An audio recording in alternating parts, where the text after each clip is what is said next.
জাবৰ সংগ্ৰহৰ নামত ভয়ংকৰ দুৰ্নীতি মহানগৰত জাবৰৰ নামতো একাংশৰ লুটৰাজ গুৱাহাটী মহানগৰৰ জাবৰ আৰু কৃত্ৰিম বানপানীৰ কথা হয়তো নকৈ কোৱাৰ প্ৰয়োজন নাই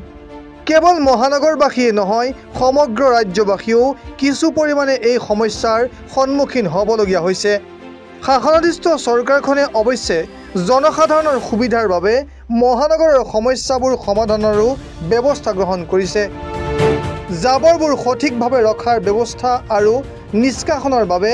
ব্যক্তিগত খণ্ডৰ একাংশ প্ৰতিষ্ঠান আত্মসহায়ক গোট আদিক দায়িত্ব দিয়া হৈছে লগতে চৰকাৰৰ তৰফৰ পৰা গুৱাহাটী পৌৰ নিগমৰ জৰিয়তে প্ৰয়োজনীয় আৰ্থিক সা-সুবিধাও প্ৰদান কৰা হৈছে পিছে একাংশই চলাইছে লুটৰাজ চৰ্চা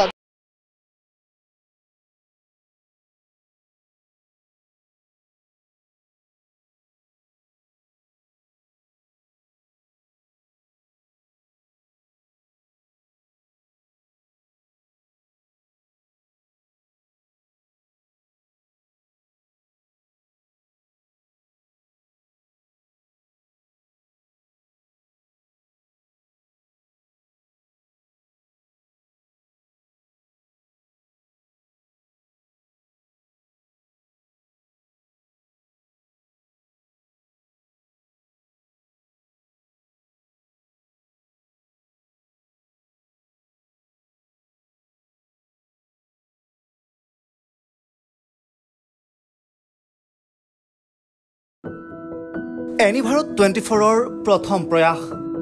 জুবিন গাৰ্গৰ গীতৰ প্ৰতিযোগিতা জুবিনৰ গানে কি আনে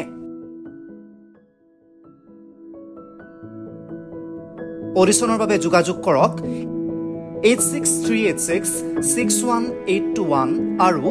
8812831556 নম্বৰত এনিভাৰত 24 উদ্যোগত এটা নতুন সংগীতৰ প্ৰতিযোগিতা আয়োজন কৰা হৈছে য'ত মোৰ গানৰ প্ৰতিযোগিতা হ'ব আপোনালোকে তাত প্ৰতিযোগী হিচাপে আহিবলৈ পাৰিব আৰু মোৰ ফালৰ পৰা আন্তৰিক শুভকামনা জনাইছোঁ আৰু অনুষ্ঠানটোৰ নাম হৈছে গানে কি আনে সকলোকে মৰম জনাইছোঁ সকলোৱে আহক ইয়াত অংশগ্ৰহণ কৰক thank you very much love U